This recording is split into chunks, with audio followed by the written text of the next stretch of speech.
근데 사실 모든 사람들이 희망을 주기를 바라지만 뭐 미래학자나 경제 전문가나 부동산 전문가 다 말씀하시기를 지금 2023년을 통과하는 21세 사람들한테 역사에 없는 것을 체험하는 시대라고 얘기를 하거든요. 제일 먼저가 이제 고령화죠. 고령화죠. 예, 좀처럼 안 돌아가시죠. 예, 100세가 기본이신 거고요. 저출생. 네. 저는 6남매 막내였는데. 아, 그래요? 네, 이제 뭐 0.8명? 0.7 서울은 뭐 명. 7명 줄어들어서 정말 감당해 본 적이 없는, 겪어본 적이 없는 시대를 살고 있는데요. 그런데 네. 사람들은 누구나 주거지가 있어야 될 거 아니에요. 그렇죠. 그래서 부동산에 대처해야 될 우리의 자세에 대해서도 표 대표님 모시고 좀 이야기를 나누고 싶은데요. 집값에 대해서 아예 걱정 없어 하시는 분들은 아무도 없을 겁니다. 근데 2024년에는 집값이 좀 어떻게 될까요? 제가 뭐 감히 네. 앞으로 벌어지지 않은 미래에 대한 것을 예측한다는 것은 좀 어불성설일 수는 있습니다만은 진짜 위험한 시기는 2024년이 위험할 것이다. 집값으로만 본다면.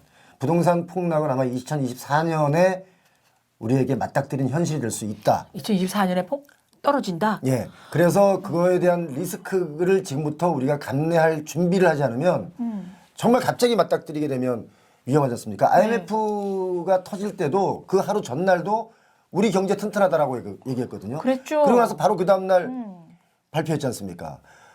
엄청난 위기가 오고 있는데. 금리 20%까지 뛰고 그랬어요. 그렇죠. 24%까지 뛰고. 네네. 그런데 이제 지금 금리가 그렇게까지 뛰지는 않겠지만 네. 여러 가지 너무 큰 버블을 끌어안고 있기 때문에 네. 문제라는 겁니다. 네. 예를 들어 아파트 가격이 적어도 한 2017년, 18년 정도 가격만 하더라도 그때만 해도 집이 너무 비싸서 못 산다고 할 때였거든요. 네. 그런데 그거에 2배, 3배가 뛰었으니까 이건 뭐 어떻게 감당을 해야 됩니까? 예를 들어 저는 기본적으로 50년 장기 대출해 주지 않습니까? 아파트 그 재건축이 연한이 30년이에요. 그죠? 네. 그리고 직장 다니는 분들이 50년 직장 다닐 수 있습니까? 먼 따님이 요새는 10년도 못 버텨요. 그런데 어떻게 50년 대출을 어떻게 갚습니까? 그러면 예를 들어 그렇게 해서 내가 벌어서 갚을 게 아니라면 누군가에게 그 빚을 또 한번 전가하면서 아파트 상승분에 대한 이익을 보고 나는 빠지고 이 사람이 그 책임을 또 져야 되잖아요. 네. 계속 이렇게 빚을 안겨주면서 끌고 가다 보면 50년이 지났다고 가정해 봅시다. 그러면 50년 뒤에는 그 아파트의 가격이 다시 재건축을 해야 되지 않습니까? 네. 그럼 돈이 또 들어가지 않습니까? 네. 그럼 그 버블은 또 누가 책임질 겁니까? 다음 정부. 그렇죠. 네. 그럼 계속 우리는 그 빚을 끌어안고 평생 빚 갚다가 가는 인생이 우리의 라이프 사이클이 되면 네. 무슨 희망이 있냐 이거예요. 그런데 이제 표 대표님께서는 내년에 폭락을 예견하셨지만 정말 또 어떤 전문가님들은 아유 뭐 그렇게 비관론 가질 필요 없습니다. 뭐 그렇게 쉽게 떨어지지 않습니다. 라고 해서 폭락과 폭등까지 아니더라도 떨어지지 않는다. 심지어 오르는 것도 있다. 뭐 이런 의견들이 너무나 근데 다양한 그분들의 말이에요. 주장도 네, 네. 뭐 틀린 주장이라고는 할 수 없는데 네. 이제 어떤 데이터를 놓고 서로가 이야기를 하느냐예요. 예를 들어서 가장 선호도가 높은 압구정동 현대아파트를 놓고 봐라 뛰었지 않냐 라고 하면 다른 데는 다 떨어졌는데 여긴 뛰었지 않습니까? 네. 그러면 뛰었다라고 우기고 주장하는 거고 다른 분들은 저기 어디 저 외곽 지역에 많이 하락하는 아파트를 예를 들면서 봐라 떨어졌지 않냐 라고 하면 서로 비등한 거거든요. 그런데 샘플이 다른 거죠. 샘플이. 그렇죠. 데이터를 어떻게 읽느냐의 차이인데 네, 네. 더욱 중요한 건 우리가 금융위기 때도 그랬고 IMF 때도 그랬습니다. 강남 아파트도 반토막이 났었습니다. 맞아요. 예. 그리고 IMF 때도 그때 샀었어야 됐어요. 그렇지. IMF 때도 반토막이 났다가 급반등을 했어요. 네. 그리고 나서 다시 하락해서 쭉 한 7년, 8년, 9년을 하락했었어요. 하락 보합이었어요. 금융위기 때도 마찬가지입니다. 2012년까지 쭉 떨어졌어요. 맞아요. 기억하실 겁니다. 네. 그런데 사람들은 얘기합니다. 그때 집을 샀어야 된다. 지금처럼. 그죠? 네. 근데 그때 집을 사려면 금리가 많이 뛰어 있을 때란 말이에요. 맞아요. 금리를 감당할 수 있는 분들은 사라 이거예요. 그래야 경제가 돌아가는 거죠. 금리가 감당이 안 되는데 그걸 산다. 결과론적으로 금리 감당이 안 되면 다시 집을 내놔야 되는데 안 팔리니까 경매로 넘어간단 말이죠. 그럼 저는 뭐예요? 금리가 감당이 안 되는 사람이 샀다가 내 모든 걸 자본금마저 잃게 되는. 그러면 부빈 차이가 너무 많이 나잖아요. 네. 그럼 사회적 불안 요소가 되는 거고 그걸 줄이기 위해서 우리는 지금 해야 될 게 뭐냐면 현명한 판단을 가질 수 있는 데이터를 제공하는 사람들이 필요한 겁니다. 그런데 누군가는 뭐 건설사랄지 시행사랄지 이런데 그 연관관계가 있다 보니까 예, 뭔가 이 부동산의 부정적인 전망을 내놓기는 힘들어요. 근데 저는 그게 없습니다.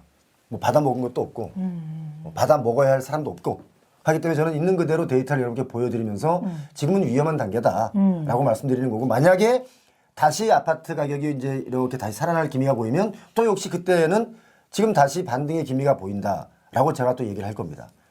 이 경제가 정말 잘 돌아가려면 이런 버블이 좀 안정화돼야 된다가 제 생각이고 지금 그렇게 되고 있다. 네. 근데 뭐 많은 분들이 너무 쉽게 말씀하고 너무 많은 방안을 내놓지만 양극화 너무 심하죠. 뭐 이거 뭐 부의 양극화도 있을 수 있고 교육의 양극화, 하긴 뭐 지방에 같은 경우에는 문화 인프라가 또 너무 없기 때문에 문화 인프라의 양극화도 있는데, 부동산의 양극화는 이제 개개인의 행복과 불행에 너무 큰 영향을 미치잖아요. 근데 해결법이 있다고 생각하십니까? 저는 강의를 이제 지방으로 많이 가서 보면 많이 강의하시잖아요. 네, 벌어야 되거든요. 그렇지. 근데 어찌됐든 가면 아니 이런 곳에 이런 고층 아파트가 되게 많아요. 많죠. 근데 짓다가 만 것도 많더군요. 그렇죠. 예. 근데 이런 양극화가 해소가 될 변수 좀 방안이 있을까요? 표 대표님의 생각으로. 제가 뭐 정치하시는 아주 그 훌륭하신 분들도 해결 못하는 이 양극화를 제가 어떻게 해결하겠습니까만은 가장 중요한 건 이제 그냥 이런 제한 정도로라도. 네. 교육의 인프라, 생활의 네. 인프라, 병원이라 이런 것들이 이제 지방 분산화가 네. 좀 돼야 되는데 네. 중요한 건 그들이 안 간다는 거예요. 사실 이런 말씀은 좀 제가 냉정하게 네. 드려야 되는데, 지방을 살려야 된다. 교과서적으로 맞는 말입니다. 그런데 굳이 왜 지방을 살려야 되죠? 네? 제가 충격적인 얘기를 한마디 드리면, 살리려고 해도 어느 도시에 가면요, 그 도시에 있는 시청이 그 지역의 삼성전자 역할을 합니다. 맞아. 맞아요. 그러니까 모든 재정을 거기다 쏟아붓는 것보다 예. 집약적으로 지역별로, 지방별로 발전시키는 지역의 발전을 좀 더 해야 되지 않느냐. 그리고 시골집, 빈집이 많은데요. 이 시골집, 빈집의 경우도 만약에 유인경 기자님이 서울에 한 채 있고 시골 어르신들이 살던 집이 한 채가 있어요. 그럼 이 서울에, 시골에 있는 집은 뭐 3천만 원, 5천만 원 뭐 이렇게 합니다. 그래도 1가구 2주택이에요. 네. 그래서 이 빈집은 그걸 좀 빼줘라. 그리고 그 집을 좀 뭔가 수리해서 주말마다 거기 가서 텃밭도 쓰고 뭐 이틀 동안 쉬기도 하고 그러면 오히려 지방 경제 또 살아날 수 있어요. 거기 네. 가면 돈 쓰니까. 네. 저는 그런 얘기를 좀 간단하게 드리고 싶은 거죠. 그러니까 지금 병원도, 지방에 있는 병원은 의사를 못 구하지 않습니까? 연봉이 뭐 2억 준데도 안 간다는데요? 심지어 10억조도 안 갑니다. 그 왜 안 가겠어요? 왜 안 가겠습니까? 그러니까 자꾸 가라. 그리고 뭐 공기업을 자꾸 지방으로 분산하는데, 분산하면 어떤 일이 벌어지는지 아십니까? 다시 서울 오던데요? 공기업 다니시는 분들은 정말 피곤합니다. 출퇴근하는데. 왜냐면 양집 살림해야 되고. 예. 예. 그러니까 저 서울역 가보세요. 용산역 가보세요. 월요일 날. 예. 그리고 금요일 날 저녁에 한번 가보세요. 표 다 매진돼 갖고요. 캐리어 네. 들고 다 네, 네. 이사 다니고 있어요. 네. 일주일에 한두 번씩 출퇴근을 하느라고. 그러니까 저는 그런 게 강제로 분산하는 것도 뭐 여러 가지 정치하시는 분들의 의미가 있겠지만 굳이 너무 힘들게 살아나지 않는 지방마저 막 살리려고 애를 쓰면, 그래서 거기 가면 맨날 벚꽃 축제하고 맨날 무슨 뭐 노래자랑하고 그런 거 아니지 않습니까? 그거 한다고 그 지역이 살지 않아요. 그렇죠. 솔직히. 초대되는 연예인들만 돈 버는 거. 초대되는 연예인들도 코로나 때 좀 쉬었으니까 좀 벌게 두는데, 아무튼 간에 대한민국에 벚꽃 축제가 2,500개가 있습니다. 와. 그 재정을 진짜 필요한 곳에 쓰면 어떨까? 물론 벚꽃 축제 하지 말라는 건 아니에요. 네. 지역별로 벚꽃 진짜 이쁘게 핍니다. 다 벚꽃을 많이 심었어요. 축제하려고. 그러니까 저는 지방의 어떤 그 지방 살리기도 그것도 선택적 집약이 좀 필요하다라고 저는 개인적인 제 의견입니다. 이건 뭐 네네, 예. 제가 정치하는 사람이 아니기 때문에. 그래서 저도 표영호 대표 개인적인 의견을 물어봤는데요. 근데 이제 많은 분이 이제 착각을 하게 되더라고요. 저만 해도 이제 집이 한 채 있다, 든든하다. 뭐 나중에 우리 자식한테 그냥 집 한 채 물려주고 돌아가면 얘들 살겠지라는 막연한 생각을 하고 있는데 집 한 채 물려주면 그 집 못 지킵니다. 왜냐하면 세금이 50%이기 때문에. 그렇더라고요. 그럼요. 근데 저는 지금 60대지만 100세 시대라니까 그래도 못 살아도 80세를 살다고 생각하면 20, 30년 뒤에 집값도 예상이 가능하십니까? 뭐 2, 30년까지 제가 뭐 내일도 몰라보는데 네, 예. 2, 30년까지 그렇지만 네. 지금 현재 추세대로라면은 네. 가장 중요한 키포인트가 집을 살 수 있는 수요가 없습니다. 경제 인구가 줄어들지 않습니까? 네. 가장 중요한 건 태어나는 신생아가 안 태어나기 때문에 이게 조금만 더 지나면 경제 인구도 줄어든다는 얘기예요. 그렇죠. 우리 후세 지금 현재 태어나는 어린아이들 지금 10대들에게 정말 죄송한 마음 가져야 돼요. 왜냐하면 이들이 경제 활동을 할 때 이들이 책임져야 할 노인들이 1인당 10명이 넘습니다. 그래서 앞으로는 집값은 선택 집약적일 수밖에 없다. 선택을 하자면 집약을 하자면 서울 아파트 뭐 이런 건가요? 그렇죠. 근데 서울인데 서울이라고 다 서울이 아니에요. 죄송하지만 서울 중에도 갭차가 너무 많이 나는 지역이 많지 않습니까? 많죠. 심지어 성북구, 강북구 이 지역에 거기 살기 좋아요. 네. 오랜 전통이 있는 서울 도시잖아요. 네네네. 그런데 과천보다도 훨씬 집값이 쌉니다. 그러니까 아마 제가 볼 그렇더라고요. 때는 영끌하신 분들이 그쪽 네. 지역에 아파트를 많이 샀을 거예요. 저희 데이터를 보니까. 네. 그런데 그분들은 왜 영끌을 그렇게 했냐. 내 집 마련하고 싶은 거예요. 이제 더 뛴다고 그러니까. 사실 2018년, 19년부터 21년까지 단군 역사 이래 최고의 급등을 했습니다. 소득이 그만큼 급등했으면 우리 지금 너무 살기 좋은 나라예요. 근데 소득은 월급 안 올랐어요. 예, 그 물가 상승분 대비 뭐 오른 것도 없거든요. 네. 그리고 지금 현재 더 중요한 건 우리가 대한민국이 굉장한 성장률을 이뤘습니다. 한강의 기적, 네. 라인강의 기적을 말하는 것처럼 한강의 기적을 했는데 이제는 경제 성장률이 누구누구의 잘못이 아니라 세계 글로벌 경기가 어렵습니다. 지금 1.4% 예상하고 있거든요. 경제 성장률을. 해외에서도 그렇게 보고 있는데 우리가 못해서가 아닙니다. 우리 지금 잘하고 있음에도 불구하고 네. 성장률이 지금 이렇게 된 거예요. 그러면 성장률이 낮은데 어떻게 주택 가격은 계속 오릅니까? 돈이 어디서 나야 오르는 거 아닙니까? 청담동에 가면 땅값을 5억 넘게 받아요. 평당. 평당이요? 예. 집 한 채 가격이잖아요. 이걸 누가 올려놨냐? 시행하는 사람들이 올려놓은 거예요. 디벨로퍼들이. 디벨로퍼라는 것은 굉장히 좋은 단어지 않습니까? 네. 그런데 서로 경쟁하다 보니까 좋은 땅을 내가 사서 더 좋은 주거 환경의 주택을 지으려고 하다 보니까 서로 땅값을 비싸게 불러야만 그 땅을 팔 거 아닙니까? 그렇죠. 그러니까 그 땅을 비싸게 사다 보니까 15평 오피스텔을 하이엔드라는 단어 하나 딱 붙여놓고 30억. 그렇더라고요. 오피스텔이. 40억. 오피스텔이. 심지어 삼성동 갔는데 30억에 분양받으신 분이 있는데 네. 자기가 입주하려고 준공이 끝났어요. 들어가서 봤더니 일반 3억짜리, 2억짜리 오피스텔하고 다를 바가 하나도 없는데 어떻게 30억이냐. 하이엔드니까. 하이엔드면 주차장이 세대수 곱하기 한 3, 4는 돼야 돼요. 30억짜리 오피스텔 사는 분이 차가 한 대밖에 없겠습니까? 그런데 주차는 50%예요. 오피스텔이니까. 이거 어떻게 하이엔드입니까? 그런데 그렇죠. 땅값이 결국은 이들을 이렇게 만든 거예요. 근데 땅값을 누가 만들었냐? 결국 부동산 개발하는 사람들이 서로 경쟁하기 위해서 네. 내가 유인경 개발자보다 내가 더 먼저 빨리 이 땅을 사야 돼. 하니까 더 많은 돈을 내가 제시하게 되고 지주들이야 당연히 더 많이 주는데. 당연하죠. 그건 경제 네, 논리에 맞는 네. 거죠. 그러다 보니까 네. 지금은 어떤 일이 벌어졌냐면 분양이 안 될 것 같으니까 부동산 PF도 안 되고 있습니다. 그러면 비싸게 준 땅을 신탁사에서 공매로 넘기겠죠. 은행이나 뭐 이런 제2금융권에서. 금융권에서 네. 이제 돈 빌려줬으니까 네. 그 자기네가 빌려준 돈이라도 어떻게 빨리 회수를 하려면 그래야 자기들도 BIS 비율이고 뭐고 다 맞출 거 아닙니까? 네. 그러니까 얼른 이것도 공매로 넘기죠. 그러니까 비싸게 주고 산 땅도 이제는 공매로 넘어오는 시기가 됐다. 아, 그러니까 이제 이게 하나 둘 바람이 불기 시작하면 집값 상승할 때도 바람 따라 상승했지만 집값 하락도 어차피 심리이기 때문에 바람 따라 훅 떨어질 수 있다. 그런데 제가 염려하는 건 너무 급격하게 떨어지는 것을 저는 사실 두려워하고 있습니다. 왜냐하면 너무 많은 분들이 20년, 21년에 주택을 구매했기 때문에 그분들에게 가는 피해가 엄청나기 때문에 저는 정말 서민들도 꿈을 꿀 수 있는 내 집 마련 꿈을 꿀 수 있도록 하향 안정화 서서히 갔으면 좋겠다라는 말씀을 제가 이 자리를 빌어서 드립니다. 너무 이렇게 암담해지는 것 같고요. 저는 이제 남편이랑 저랑만 둘이 사는데 딸이랑 같이 살던 때니까 지평수가 좀 넓은데 아파트도 아니고 빌라. 그게 좋죠. 왜냐하면 연립.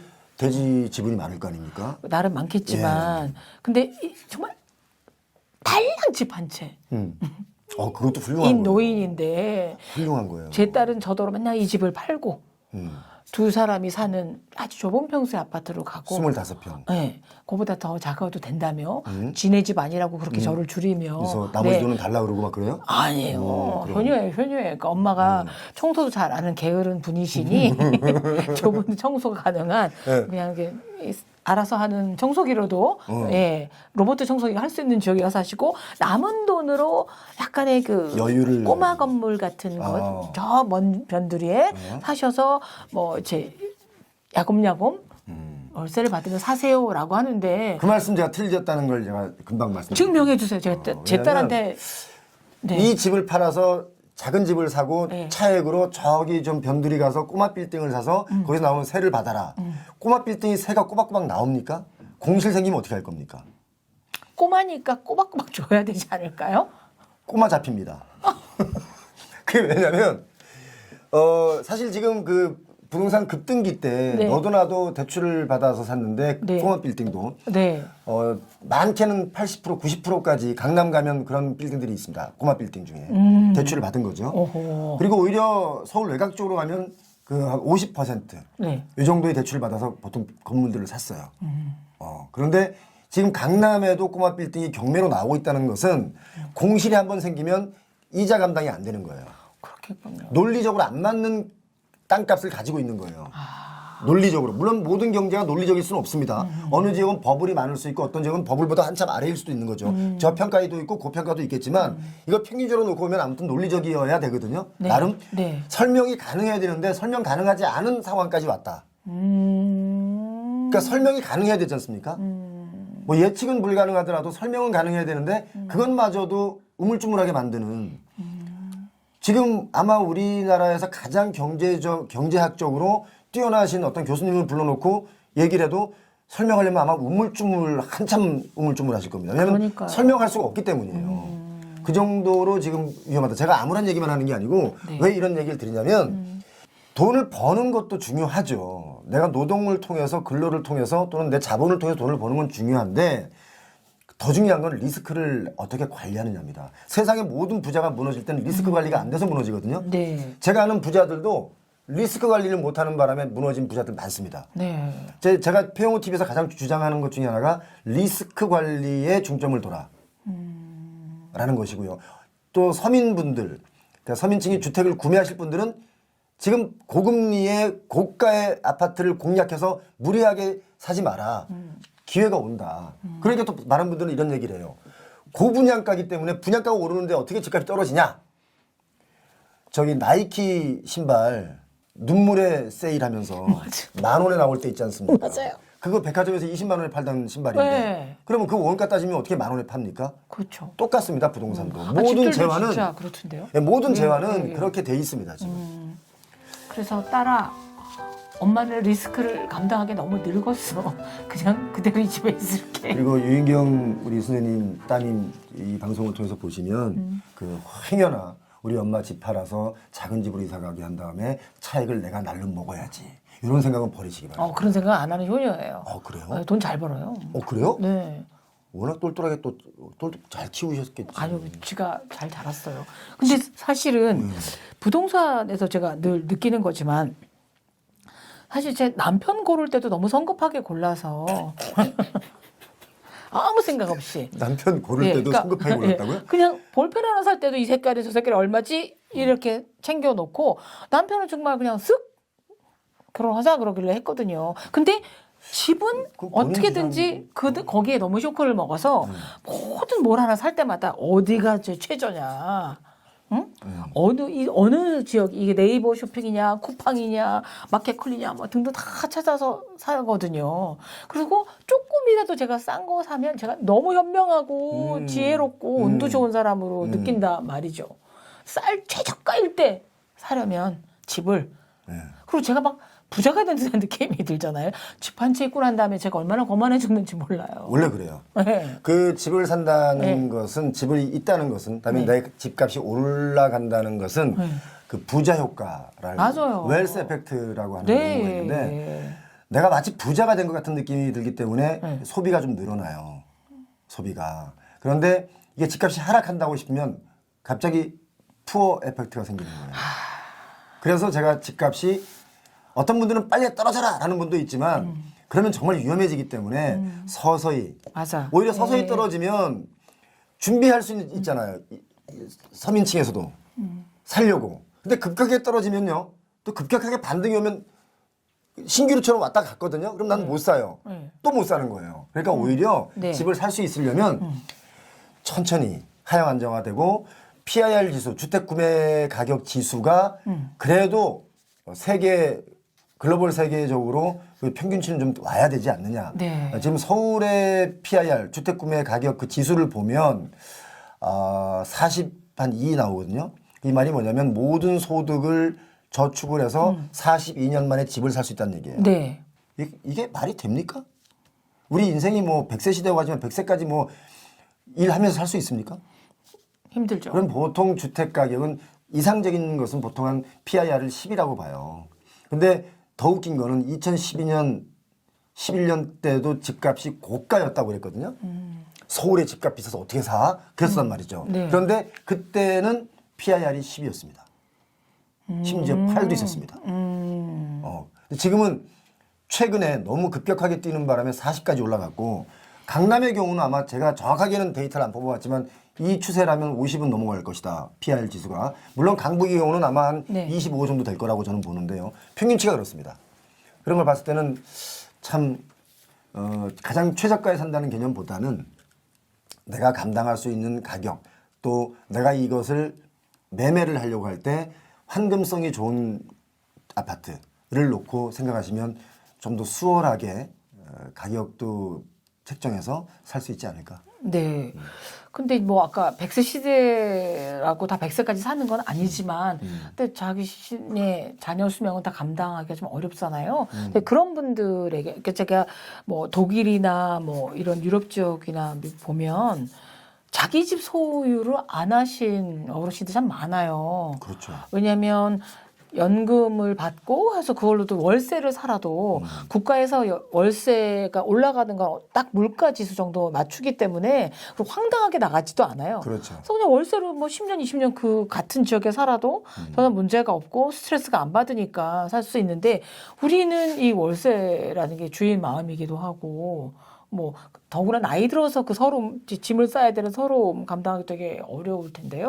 그리고 또 조금이라도 소득 있으면 뭐 내 자식한테 그래도 뭐 이런 조그만 집 하나 정도 물려줘야 되는 거 아니야? 뭐 이런 분들도 있으실 텐데 이 110세의 그러니까 중장년층들에게 이 정도 부동산 투자나 보유법은 괜찮습니다라고 제안해 주실 방법이 있을까요? 되게 어려운 질문을 주셨는데요. 네.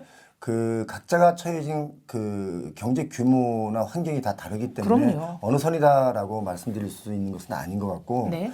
부동산은 이게 소비재 중에 필수재입니다. 네. 그렇기 때문에 아마 유럽의 어느 나라들은 이걸 좀 필수재라는 성격을 가지고 더 강조를 해서 복지적인 측면에서 다가가서 아까 좀 전에 말씀하신 뭐 갑자기 급격하게 가격이 뛰는 주거가 없다 뭐 이런 말씀인 것 같은데 우리나라는 이제 이게 다 개인 사유와 자산이기 때문에 얼마에 팔고 얼마에 사는 건 자기들 마음대로거든요. 그래서 저는 내가 감당 가능한 지금 특히 중금리 시대 사실 고금리 시대 아니에요 지금. 제가 예전에 20 몇 년 전에 집을 살 때도 금리가 4.5, 5.5였거든요. 제 기억에. 그때도 겁없이 집을 샀어요. 네. 그런데 그때 왜 샀냐를 제가 따져보니까 사기 직전에 금리가 8%였거든요. 그러니까 좀 내려오니까 샀거든요. 근데 지금은 이게 2%였던 게 지금은 6% 올라갔으니까 이게 고금리다라고 느끼는 거고. 네. 그래서 이 금리가 좀 더 안정이 되고 나면 아마도 그 경제 성장률과 맞물려서 가격이 좀 하향 안정화 될 것이다. 라고 보고 물론 어떤 분들은 그렇게 말씀하시는 분들이 있죠. 안 떨어졌다. 라고 말씀하시는 분들인데 그건 왜 그렇게 느끼시냐면 내가 가고자 하는 쳐다보는 그 아파트 동네나 또는 우리 같은 동네에도 어떤 아파트가 선호도가 높은 아파트를 내가 보고 있기 때문에 안 떨어졌다고 느끼는 겁니다. 체감상. 아. 내가 원하는 가격은 이 아파트는 얼마면 내가 사겠는데 아직 안 떨어졌어. 그러니까 안 떨어졌어 라고 말씀하시는 거고 또 실질적으로 우리 아파트 내가 살고 있는 아파트도 안 떨어졌어 라고 말씀하시는 분들은 단지 세대수가 좀 작은 아파트에 사시는 분들은 거래의 데이터가 많지 않다 보니까 안 떨어졌던데? 라고 하는 거죠. 그 논리로 따지면 2014년도에 거래가 마지막으로 되는 아파트가 있어요. 그럼 그때는 아파트가 2억 얼마였거든요. 그럼 지금 그분한테 그 가격에 팔려면 팔겠어요? 안 팔죠. 그거 봐요. 그러니까 이게 안 떨어졌다는 체감하는 것도 다 내가 바라보는 지역과 그 환경이 다른 아파트를 보고 있기 때문에 안 떨어졌다고 생각하지만 지금 전반적으로 11월 달 들어서 특히 가격은 하락으로 방향을 틀었다. 그럼 이제 30대 예. MZ 세대들이 지금 막 내 집 마련을 하고 싶어서 난리를 치고 있잖아요. 그 사람들에게 내년에도 사지 말고 조금 더 관망해 보라고 조언하고 계십니까? 그분들은 특히 집을 갖고자 하는 욕구를 갖는 것은 굉장히 좋은 거라고 봐요, 저는. 왜냐하면 경제적인 측면으로 머리가 그쪽으로 깨어가고 있다는 거잖아요. 저는 그 시기에 그 생각 못하고 살았었어요, 솔직히. 그런데 지금 MZ세대들은 저희 때보다도 훨씬 더 현명하고 똑똑하단 말이죠. 네. 그런데 제가 드리고자 하는 말은 무리하지 말라는 거예요. 왜 이분들이 무리해서 문제가 생겼냐면 집값이 더 오른다. 지금이 가장 싸다라는 말을 듣고 맹신한 겁니다. 그렇죠. 오늘이 제일 쌀 때다. 뭐. 네. 네. 근데 그거는 보통 그런 뉴스는 사실 그 뉴스가 아니고 기자님 계시지만 협찬받은 광고성 기사거든요. 그러니까 그런 기사에 현혹되면 그런 기사를 보면 이게 사실이라고 믿게 되는 일종의 프로파간다스, 스핀닥터 같은 것들 기사를 보고 그렇게 느낀다는 것은 본인이 가격을 정해서 어떤 아파트를 구매할 때 혼란을 주는 거죠. 네. 그런 거에 현혹되지 않았으면 좋겠다. 24년은 자신 있으면 사라. 대출의 양을 줄여라. 네. 아니면 관망해라. 이런 이야기를 제가 드리고 싶은 거죠. 저는 표용호 대표랑 이제 대화를 나누고 정보를 얻으면서 느낀 게 부동산 자기만에 맞는 부동산은 뭐냐면 주체 파악을 해야 되는 것 같습니다. 네.